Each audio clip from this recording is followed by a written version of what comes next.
Hello, everybody, and welcome to the Cosmic Perspective. On today's episode, I am going to just do this solo. So, just want to talk about some shit, talk about some stuff that I've been thinking about, some current stuff in the news, and we'll just kind of go from there. So, it's going to be a little bit of free ball in here. So, one thing that I really wanted to talk about, I think I'll start with this because it's an easy thing to get into, is the Pusha T. I was going to say Pusha just by itself, but the Pusha T and Drake beef. Now, you guys have probably seen that the Pusha T and Drake beef is over now, thanks to Jay Prince. And I don't know how I feel about it ending like that.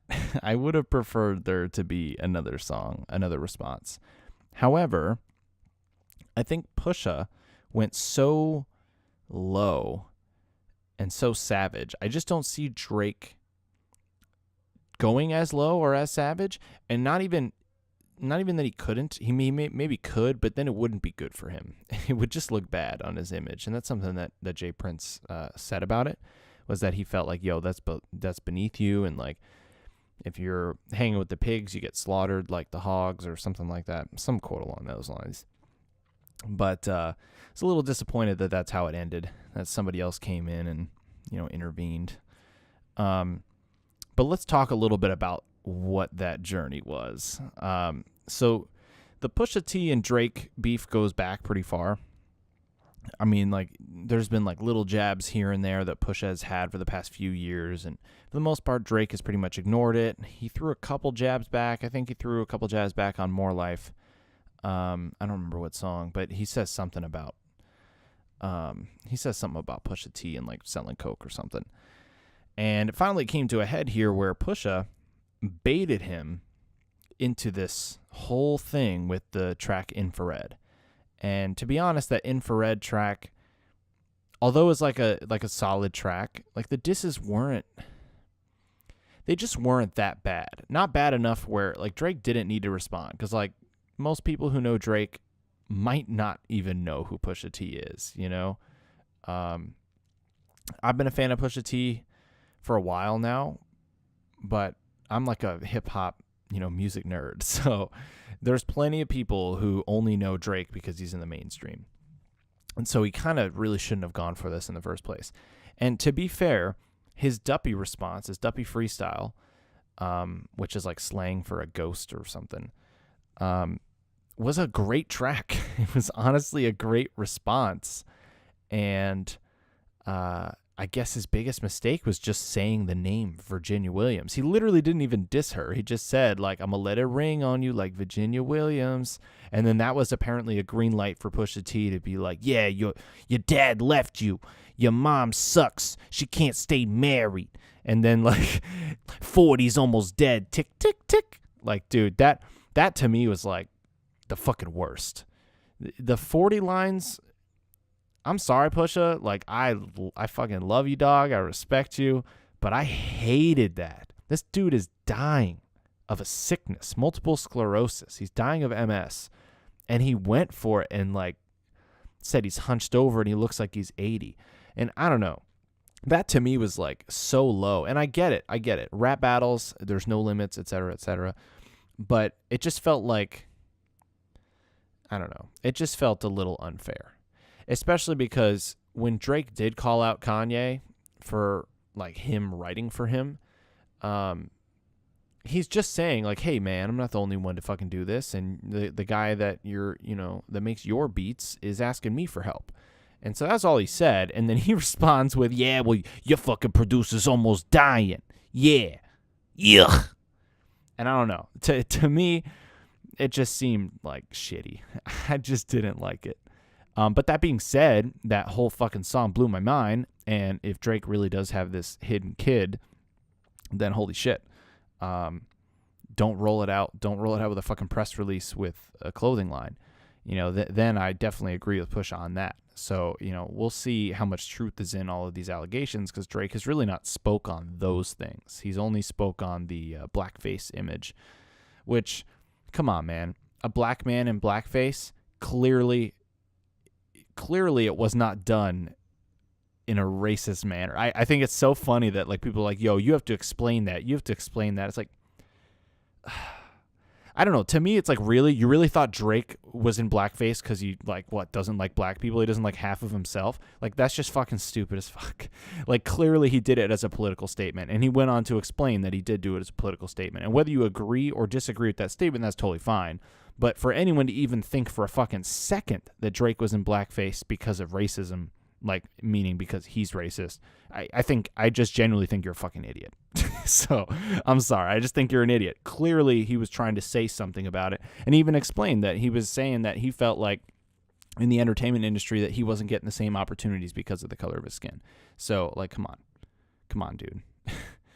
This isn't a white person wearing blackface going to a frat party, which, by the way, has fucking happened, and that shit's racist as fuck. We're not talking about that. We're talking about a half-black man in blackface to prove a point about the discrimination that he's received. So to me, I don't know, using that image was just entirely a mischaracterization of what Drake's all about.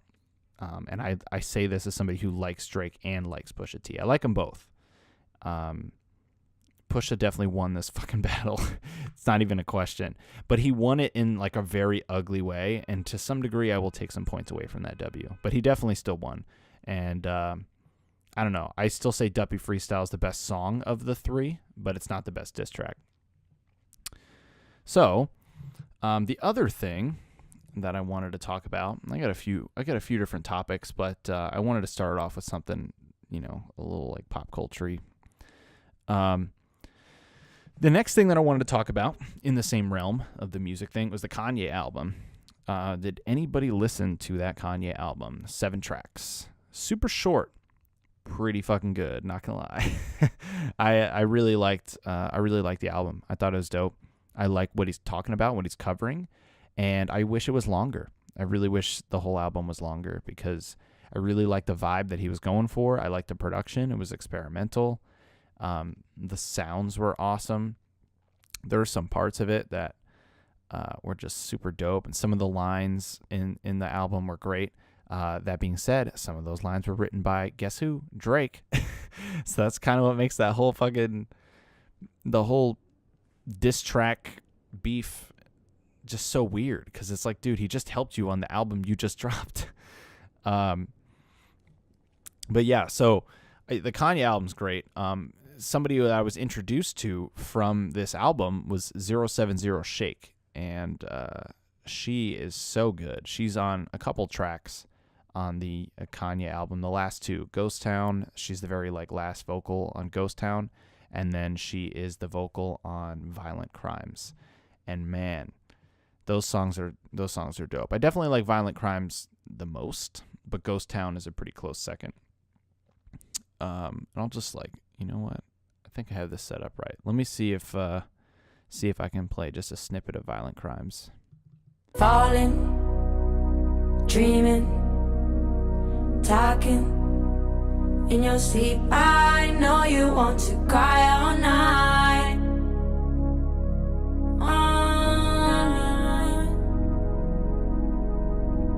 Plotting.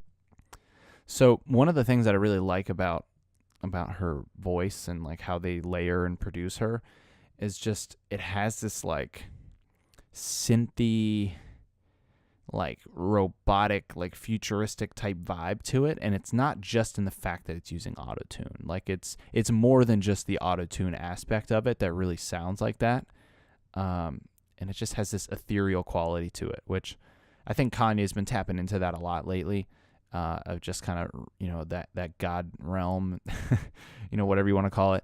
And I've seen in the interviews that he's talked about how he's definitely been going through some high highs and some low lows, and in his high highs, he's experimenting with psychedelics, and when you have a mental condition, psychedelics certainly can have an adverse effect on you because it's only going to exacerbate what you already have preconditioned. And so part of that is probably why we see his insane ego. It gets inflated to the fucking maximum, and then it gets shrunk back down again shortly after. Bipolar's no joke, man. But yeah, let me just play a little bit more of that song because I feel like it's dope. scheming, finding reason to defend all of your violent nights. Promise me we'll be.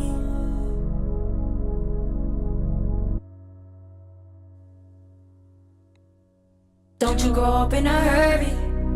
Your mama be worried, oh, it was all part of the story. Even the scary nights, thank you for all of the glory.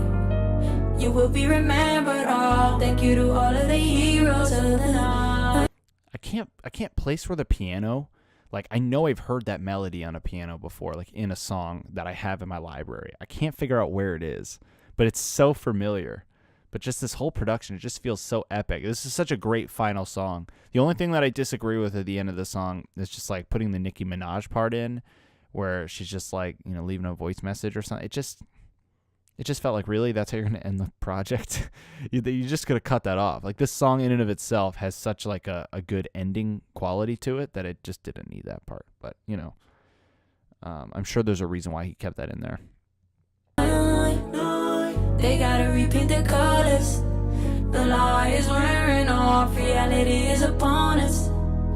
Colors dripping off. Colors dripping off. Niggas is savage. Niggas is monsters. Niggas is pimps. Niggas is players.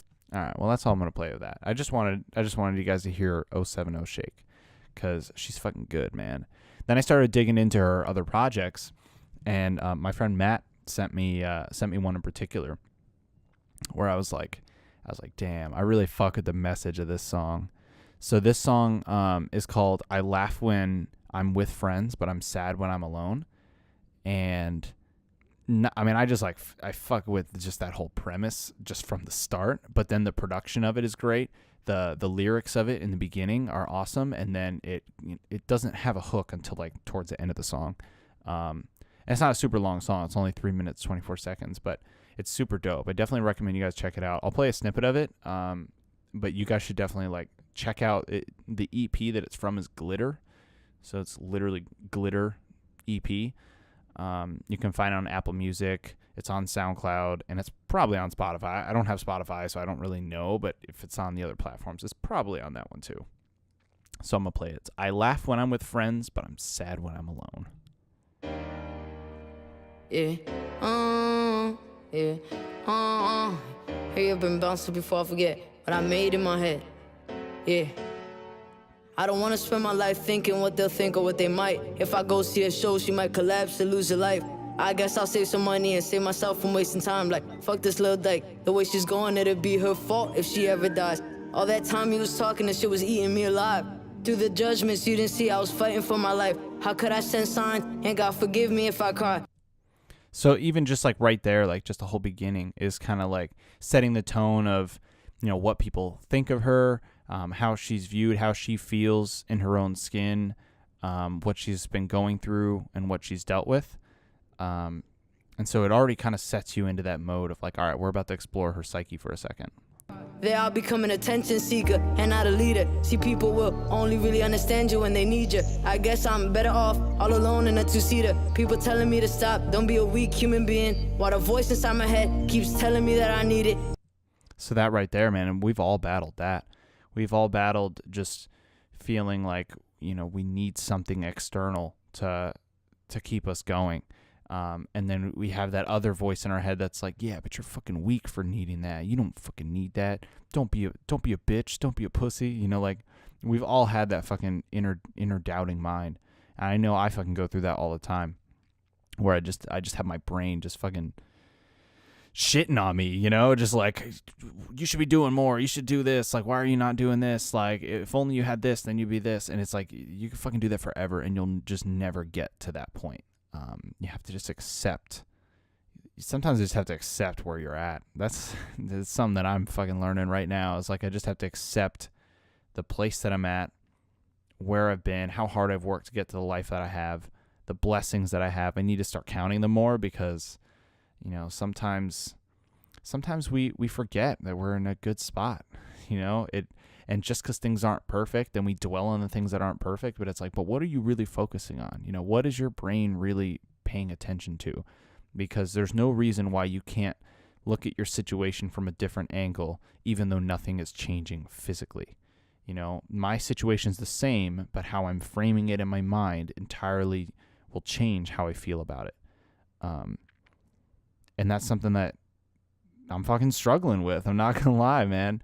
I've worked so hard to get to this point that I'm at right now, that, you know, a year ago I'd be fucking so ecstatic if I was here, and yet I'm here and I'm like, something's missing. I always feel like there's something missing. And I'm, you know, and to some degree as human beings, we probably always feel that, right? We're always feeling like something else external is going to complete that thing. And then once we get that, then we'll feel good. But you're fucking chasing this thing that you'll never find. And I say that as somebody who's fucking doing it right now. But you know, sometimes we just need to fucking think shit out loud. I'm going to do a little bit of that with you guys here on the podcast, because I'm trying to work through this shit myself, you know? Life is a challenge sometimes. It's not always easy, and sometimes you're going to struggle and you're going to want to beat your head against a fucking wall. And I definitely feel like at times lately I've been feeling that way, where I'm just getting frustrated, where I feel like I don't have time to do anything. I feel like I can't breathe sometimes, where I'm like, all right, I wake up, I go to the gym. Oh, now I'm out of time. Gotta go to work. And then I work, and then I get off of work and I'm like, I want to just go to sleep. But I can't just go to sleep, because you can't just go straight to sleep. You have to try to unwind. And then I trying to unwind, and then I can't unwind. Because then I'm like, man, well, then what did I do creatively today? Oh, literally nothing. And then I feel bad about it. And then it's like a vicious cycle. And I keep finding myself in that cycle. And it's so frustrating. It's so frustrating, because I don't want to like keep beating myself up. I'm not trying to beat myself up for not doing something, because sometimes you just don't have time to do it, or you didn't prioritize your time properly and whatnot. But sometimes it's just like, no, you really didn't have time. And even if you had a little bit more time, you might not have had the mental energy to do those things. And, you know, sometimes dwelling on it just makes it worse, and there's no reason to do that.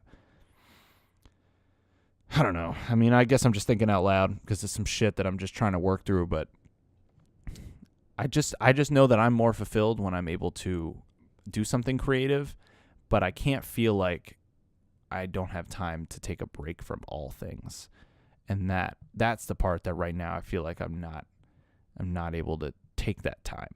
I don't feel like I have time to literally waste a whole day just unplugging, because if I'm doing that, then that means, when do I have time to do something creative? Because I work 5 days a week.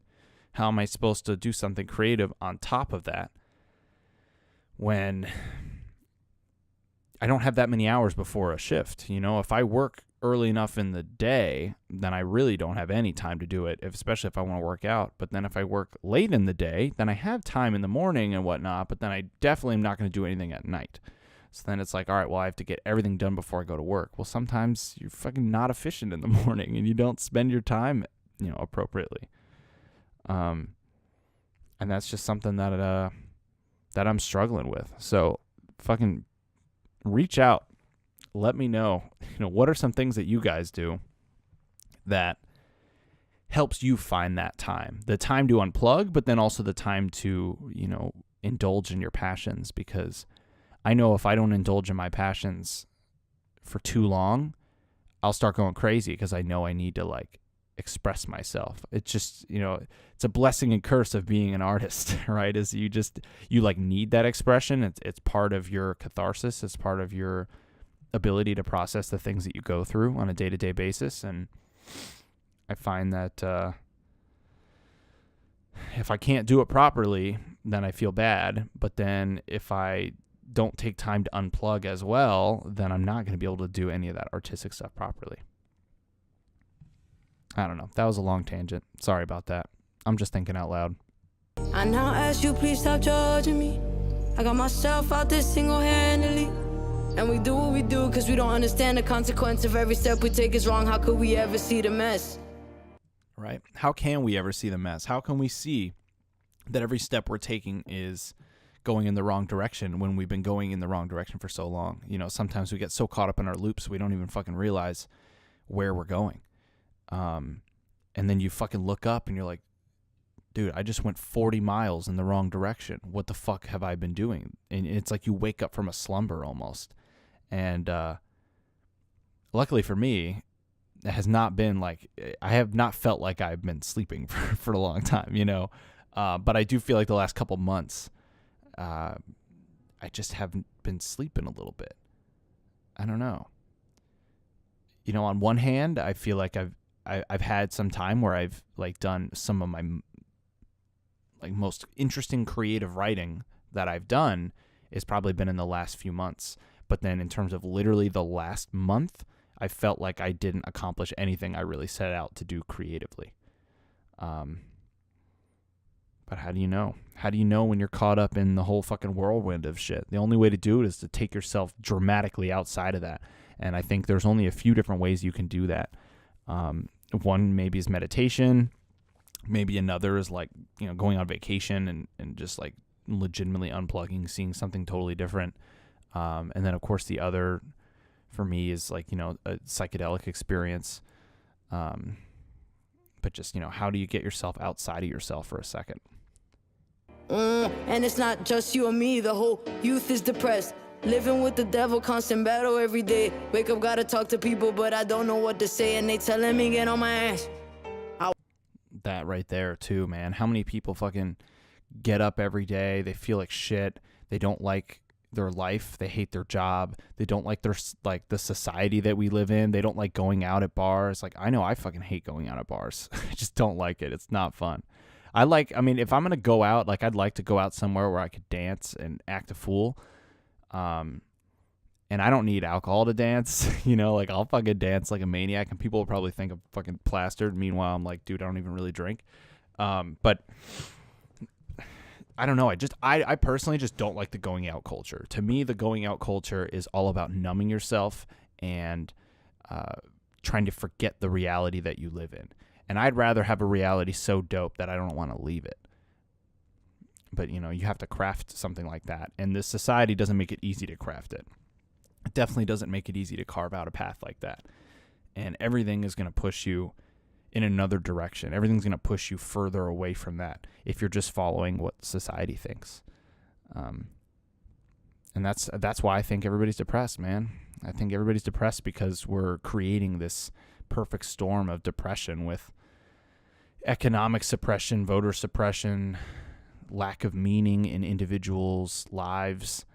You know, these are things that we need to start feeding the souls of the people. You know, I'm not religious at all. I'm pretty anti-religion when it comes to following like super hard dogmas. But we need some spirituality back in the culture. We need to remember that we are part of a fucking cosmic fabric of space-time, that we were birthed from the very stars that we see in the sky. You know, the second we lose touch with this deep connection that we have to all that is and everything that is or ever will be, it's all tied to the same thing. We are all made of the same elements that are made for planets, for stars, black holes, comets, asteroids, pretty much any celestial body you can find. We are made of the same materials. And yeah, we created this society and this thing that exists on Earth. But really, that's just the product of us as an organism, as one large species. And we need to remind ourselves that we are part of this big, ethereal, larger plan. And I don't mean in a traditional God sense either, you know. I see our connection and interconnectivity as more of a spiritual connection to the inner force that drives all things to existence. The thing that creates, the thing that expands and changes and evolves. That thing is inside all of us. And at the same time, we are also fighting a infinite and everlasting battle between the darkness, which is trying to, you know, destroy, eliminate, remove, delete. It's the yin and the yang of the universe, you know, the light and the dark. And I personally believe that we are all the light, and that the darkness will never win. And quite frankly, neither will the light. One cannot exist without the other. But I do think that we can create a harmony with this flow, create some form of synergy with, I guess, our inner divinity that we have with the cosmos. And I just want more people to get in touch with that, and make that connection personal to you. I don't follow any specific rules. There's just a feeling that I have, that I know when I'm on the right path. And sometimes we have to remind ourselves we got to fucking trust the process, man. Got to trust the process. You got to just trust that we're going to do what we need to do when we need to do it. And you got to just trust in your ability to make the decisions that you need to make at the right time. And sometimes that decision, although feels like a wrong choice based on the consequences of said choice, sometimes it's not the wrong choice. It was the choice you needed to make to then come to another realization. And that then goes back to what I was talking about before about, cognitive reframing. How can we re-see the same situation, but frame it for a more beneficial point of view? And you want to do this with realism. You don't want to do this to the point where you literally are like lying to yourself about your reality. That's not what I'm saying. I guess what I'm saying is to find a way to twist narratives about your existence and the things that happen to you to work for your own benefit. And I think it's really possible to do that. And it's something that I've learned many times, and I will continue to learn over and over and over again, because by nature of us being humans, we get used to things, and then we fall into our loops, and then we forget the larger things that we should be reminding ourselves of. I was born on the wrong path. Yeah, and I'm trying to solve these problems, but I was always bad at math. Yeah, And your voices made it harder. And that's just honestly, I had to shoot up to my brain to become the person that I wanna be. Yeah, Like that right there too, man. I'm telling you, this song is just super dope. It's super deep, and it's getting at the heart of, when you're struggling, you're alone. Like sometimes you have to be the one to push yourself, and sometimes you need to ask your friends for help. We can't do it alone. You got to know when to ask for help, and people will be there. No one has nobody. I mean, maybe fucking some people out there genuinely have nobody, but I don't know. I think there's always at least one person where they'll be there for you when you need them. And you just got to make sure you have a few of those people. I'm all about quality over quantity. I don't really want 700 friends. I don't. I want like 30 that are like really good, like good fucking friends that I really fuck with. There's like a genuine connection there. Doesn't have to be somebody I talk to every day. Just got to be somebody where every time we hang out, it's like no time has passed. And I got a ton of friends that are like that, where it's just, I haven't talked to them in a while, but then when we catch up, it's like fucking just yesterday. And although we both individually grow and we've like gotten to a different place in our lives, we still can see the same core of who we knew before, even though we can acknowledge that they have changed and evolved. growing up trying to figure out who you are, sniffing shit at 14, it becomes a little hard when you're living in a scene where the healthy shit is far, but the drugs are no further than your room or your car. That's the other thing too, man. Your environment. You have an environment where you got a bunch of bad influences, like you said, no farther than your room or your car. Sorry, like that she said. I mean, it's temptation, you know, and we're going to always have temptation. We're always going to have these things that fucking like tempt us, that make us want to do the wrong thing. And some of these things are literally chemically addictive, right? Like if it's alcohol or, you know, cocaine or tobacco or any of these drugs that like actually have like physiological effects. And some of them don't even have to be that, right? You know, cannabis is one of the safest drugs to consume, but it's not, completely safe, right? There's still psychological dependence that people can develop. And, sometimes people will get high and then they'll be totally content. Meanwhile, they're not doing anything, right? And then you're not progressing yourself. You're not pushing yourself any further. So we got to avoid those traps. And again, I'm basically just fucking speaking to myself here. But, I'm hoping that me trying to work this out for myself on the microphone here is something that will help you guys, because we're not alone. None of us are alone. We're all here. We're all in this together, whether we fucking like it or not, whether we agree with groups or not, the right, the left, old people, young people. We're all in this, on this planet together. Human beings as a collective are all on team human being. And we just got to keep reminding ourselves of that. We're not that different, you and I.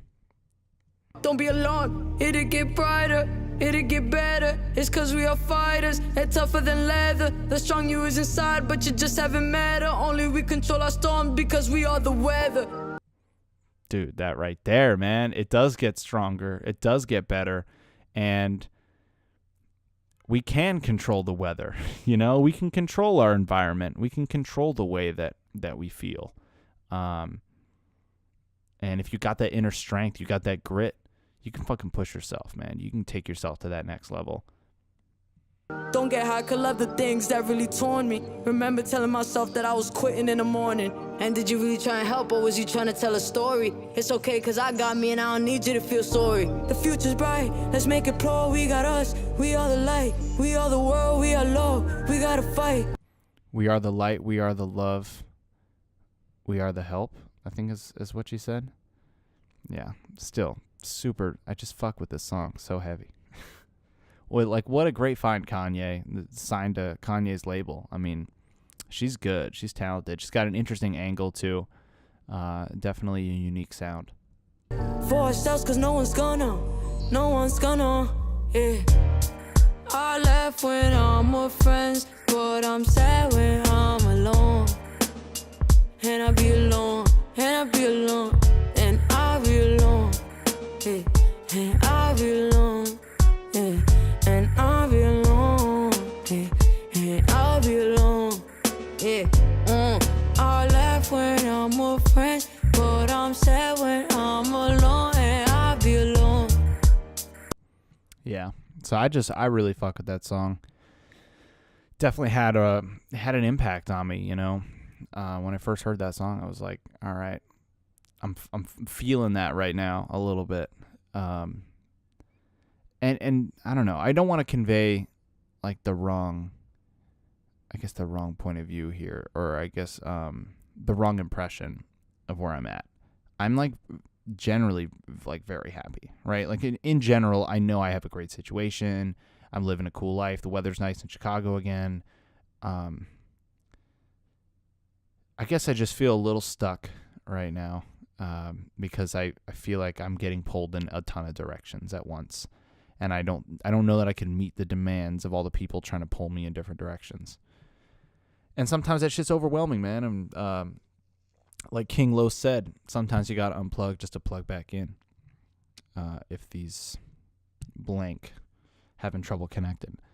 And sometimes I do think I just need to unplug. I just need to unplug, drop out for a second, turn in, tune on, and drop out. But sometimes you have to. And so later this week, Joey has another show. So for the people in Chicago, definitely go to his show. It is at it's at a bar. Hold on. I will find out the answer to that in a second. But so he's got that, and then we're going to go float for our second float tank experience. And that will be awesome. I'm really excited about floating again, because the first time you don't really know what you're doing. You don't really know what a float is going to be like. And you'll go in with expectations, and I went in with expectations, and that kind of fucked me up a little bit. because I think I didn't have as good of a time as I would have. But it's at Dovetail Brewery. Now I know. So shout out to Dovetail Brewery, 1800 West Belle Plaine Avenue. It's in Chicago. Check it out. That's where Joey's gonna have his art show. He's gonna have some really dope pieces. A Chicago bowl piece that's made out of Chicago architecture. It's just super awesome. So definitely fucking check that shit out. But back to the float tank thing. I'm hoping that this float experience for me is going to be allowing me to go deeper this time, allowing me to really get into myself and not be distracted by the float or the tank or how my neck feels when I'm trying to let it fucking float in the water. I'm hoping to just let it all come together. And now that I know what to expect from the experience, and I know what to expect from just like the whole floating process, I think it'll be easier for me to get into that deeper meditative state. And so that's what I'm aiming to go for. I'm going to probably do this next one sober as well. I was originally thinking about maybe, doing a little cannabis edible or a microdose or something of psilocybin. But I think this one, I think the right thing to do is to do it just totally sober again. Second time's a charm. And maybe the third time I might, microdose or take a cannabis edible or something. But yeah, so I don't want this one to be too long. It's a solo podcast. How long do you guys want to listen to me fucking ramble about some shit? This is a little bit of therapy for me. But sometimes you got to work some shit out. And I don't want to do that behind closed doors, man. I want you guys to understand, what not only I go through, but I guess people go through in general, because not enough people are honest about this in real life or even, or especially online. We need more openness. We need more people to be authentic and to talk about when shit isn't going exactly as planned or when you're not feeling great. Not every fucking Instagram post or Facebook post needs to be you feeling awesome or look at how cool this shit is I'm doing. Sometimes you need to just put it out there like, I'm going through some shit right now. I'm struggling. There are things that weigh on us that we don't always want to let people in on. And sometimes that's the wrong thing to do. And to some degree, you don't want to leave yourself too vulnerable. You don't want people to take advantage of you and, be smart about how you open up. But I think the more that you open yourself up, the less likely that people can touch you. Charlemagne fucking says it like, if you wear your truth, no one can touch you. If you're living that truth and you are living the way that you really feel that you should be living, then what the fuck can they say? They can't say shit, man. They can hate on it, but you're being honest. They can't say, yo, you got a kid with a porn star. You can't, you can't have those, skeletons in the closet. You got to just fucking wear the skeletons on your sleeve and just be open about it. And I want to do more of that. I want you guys to really feel like, you're getting the authentic me. And, when I'm hosting and I have somebody on and I'm talking with them, I want to be a good host. So I want to be able to get the best conversation out of them, the best questions. So there's going to be some degree of professionalism that I want to exhibit, right? That I want to be able to get people into an interesting part of the conversation and get to the meat of what they want to talk about. But on these solo podcasts, this is where I want to get real with you guys and be able to just, speak what's on my mind and not be fucking worried about what you guys think. To some degree, I can't worry about that. No offense, guys, but I can't care about what your opinions are. Don't get me wrong, if I'm asking for criticism or if I'm asking for feedback or something like that, then I want to hear from you. But I can't change my path based on, what your idea is of what you think I should be doing, because only I know what's best for me. And, there are some people who can give me some advice and some things that I will definitely always take into consideration. But at the end of the day, I got to make the decisions that are best for me. What can I do to make sure that I'm making the right moves? And I think everybody should have that kind of mentality of I'm going to listen to some people that know better than me in certain things, but I'm also going to know when I need to make the call for myself. So I'm going to end it here. Thank you guys for listening, for those of you who made it to this point. Next week, I'll make sure to have a guest. But until then, bye.